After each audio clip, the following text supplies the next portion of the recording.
सिमरिया तहसील से एक दर्जन किसान कलेक्टर कार्यालय पहुंचकर न्याय की गुहार लगाई है। दरअसल सेवा सहकारी समिति बीड़ा क्रमांक 2 खरीदी स्थल विजया वेयर हाउस में समिति प्रबंधक विपुल सिंह एवं डाटा एंट्री ऑपरेटर जारी पत्र से खरीदी पोर्टल से डिलीट किसानों के नाम पुनः पोर्टल में जोड़ने की मांग किसानों ने की है। एक दर्जन से अधिक किसान कलेक्टर कार्यालय पहुंचकर काटे गए नामों को जोड़ने की मांग की है। किसानों ने बताया कि सभी किसान सेवा सहकारी समिति धान बेचने के लिए स्लॉट बुकिंग किए थे और धान बेचा था। समिति प्रबंधक की यह जिम्मेदारी बनती है कि प्रतिदिन धान खरीदी की स्थिति जांचे और यदि कोई अनियमितता होती है तो उसका निराकरण अपने स्तर से करे। लेकिन हम लोगों के धान बेचने के लगभग 15 दिनों तक समिति प्रबंधक के द्वारा संज्ञान नहीं लिया गया। धान बेचने के उपरांत सर्वेयर ने धान की गुणवत्ता परीक्षण के बाद धान में मात्रा तथा गुणवत्ता को मान्य कर टोकन दिया, तब धान फीड हुई। यदि समिति प्रबंधक और डाटा एंट्री ऑपरेटर को किसान की बेची गई धान फर्जी होने का संज्ञान था तो तुरंत किसान तथा संबंधित किसान पर FIR करना था, जो कि नहीं किया गया। इससे प्रतीत होता है कि इन दोनों ने बाद में मनमानी तरीके से एक सूची तैयार की, जिससे सही किसान जो वास्तव में धान बेचे थे उनका भी नाम पोर्टल से डिलीट करवाकर खरीदी गई धान और उपलब्ध धान को बैलेंस का सही किसानों को राशि को गबन करने का षड्यंत्र किया जा रहा है। किसानों ने बताया कि समिति प्रबंधक और डाटा एंट्री ऑपरेटर को यह कैसे पता चला कि किस किसान ने फर्जी धान बेची है और कितनी धान बेची है। यदि यह पहले से जानते थे तो ये भी धान के इस गोलमोल में संलिप्त थे, नहीं तो धान की फीडिंग होने के बाद इनको ये जानकारी कहां से मिली, ये सार्वजनिक होना चाहिए। केवल इनके आवेदन देने से किसानों ने धान की फर्जी फीडिंग करवाई है कैसे सिद्ध होता है। किसानों की वास्तव में बेची गई धान को पोर्टल से डिलीट करने की आवश्यकता प्रतीत नहीं होती है। पहले सभी किसानों की बेची गई धान की सत्यता की जांच होनी चाहिए। इसके बाद वास्तव में इनके द्वारा अथवा इनके साथ संलग्न कर्मचारियों के द्वारा जो फर्जी धान पोर्टल पर चढ़ी है उसको डिलीट करना चाहिए था। समिति प्रबंधक और डाटा एंट्री ऑपरेटर के आवेदन पत्र को आधार मानकर संबंधित विभाग ने इन किसानों के साथ घोर अन्याय किया, जिन्होंने वास्तव में अपने खून पसीने को बहाकर धान की पैदावार किया और धान बेचने इस समिति में पहुंचे। समिति प्रबंधक और संबंधित विभाग की लापरवाही के कारण आज वास्तविक किसान अपनी धान खरीदी की पावती लिए दर दर भटक रहा है और मरने के लिए मजबूर है, क्योंकि किसान के ऊपर कर्ज भी चढ़ा है और भुगतान न मिलने की स्थिति में घर खर्च, बच्चों की स्कूल फीस, परिवार की स्वास्थ्य जिम्मेदारी उठा पाने की स्थिति किसानों की नहीं रह गई है। किसानों ने कहा कि अब केवल आत्महत्या ही एक रास्ता बचा है। आज आप लोग ज्ञापन सौंप लिए हैं, किन कारणों से और क्या है मामला? ये मामला जो है तो लगभग 10-12 दिन से चल रहा है। जब से हम सभी किसानों के संज्ञान में आया है, हम लोग धान बेचे थे आपके सेवा सहकारी समिति बीड़ा क्रमांक 2 में और ख़रीदी स्थल था विजया वेयर हाउस।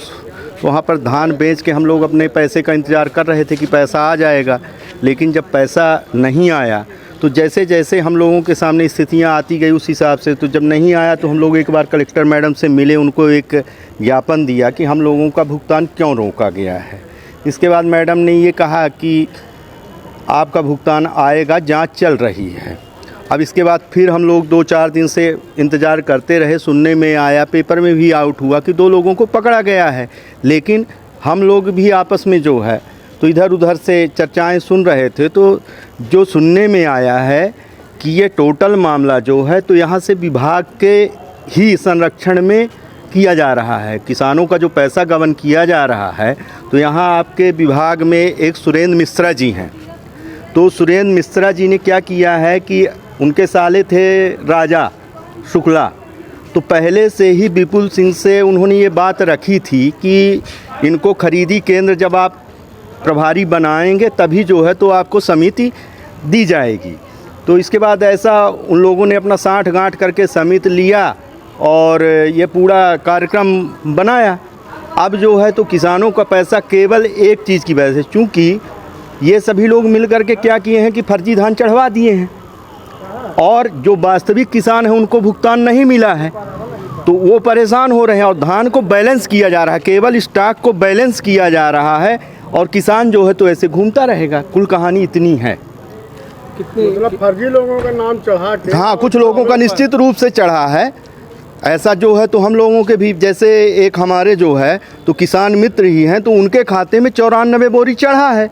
तो इससे ये बात प्रतीत होती है कि निश्चित रूप से कुछ फर्जी किसानों के खाते में धान चढ़ाई गई है। उन्होंने खुद बताया, उस साधारण किस्म के आदमी हैं, तो उन्होंने बताया कि हमने इतने बोरी बेचा था, लेकिन 94 बोरी वहाँ के कर्मचारियों ने कहा कि भैया चढ़वा लीजिए, कोई किसान आया है तो उसके पास नहीं है रजिस्ट्रेशन, तो उन्होंने चढ़ा दिया। उन्होंने खुद थाने में ये बयान भी दर्ज करवाया है, विशंभर पांडे जी हैं, तो उन्होंने बयान दर्ज करवाया। लेकिन हम लोगों की उसमें कोई भी धान फर्जी नहीं चढ़ी है। जितने किसान यहाँ खड़े हैं तो सब बिल्कुल जो है, कुल टोटल कितनी धान जो है तो अब तो 5839 कुंटल का मामला बन गया है। पहले जो है तो 3700 का था, 3800 का, अब जो है तो 5839 कुंटल। किसान अब लगभग जो है तो संख्या बढ़ती जा रही है। उन्होंने एक लिस्ट विपुल सिंह और डाटा एंट्री ऑपरेटर के द्वारा दी गई थी कि इतने किसान फर्जी हैं, 31 किसानों की। 31 किसानों में मैं भी था, 206 कुंटल। लेकिन जब मामला और आगे बढ़ा तो अब तो 5839 कुंटल का मैटर आ गया है। क्योंकि कुछ किसान ऐसे हैं कि जिनका नाम पोर्टल पे डिलीट नहीं हुआ है, लेकिन फिर भी उनकी धान का भुगतान अभी तक नहीं आया है, वो धान स्वीकृत ही नहीं दिखा रही। अब आप लोग क्या चाहते हैं? हम लोग ये चाहते हैं कि मामले की सत्यता पूरी तरह से जांच करके हम लोगों का भुगतान कर दिया जाए। और जो अपराधी हैं, जैसा कि सुनने में आ रहा है, जो सुरेंद्र मिश्रा जो यहाँ बाबू हैं शायद, तो उनको भी अपराधी बनाया जाए। अगर विपुल सिंह अपराधी है तो जो अपराधी है, अगर किसान भी अपराधी है तो किसान को भी अपराधी बना दिया जाए। लेकिन जो अपराधी नहीं है वो क्यों भटके, उसका तो पैसा मिलना चाहिए। कुल कितने लाख का गबन? कुल अब तो 1,33,00,000 का, लेकिन जो पहले लिस्ट में 81 लाख का लगभग गबन था। लेकिन अब पेपर ऊपर में जो हमने पढ़ा है तो वो राशि बढ़ गई है, 1,33,00,000 हो गई। 1,33,00,000 जी जी फिर हो रहा है। जी जी। कहाँ से आए आप लोग? हम लोग कई गांवों से हैं, दादर के हैं, राहट, बीर खां, जगह जगह के किसान। जी जी, सबसे मरिया। क्या नाम है आपका? सुधीर पांडे।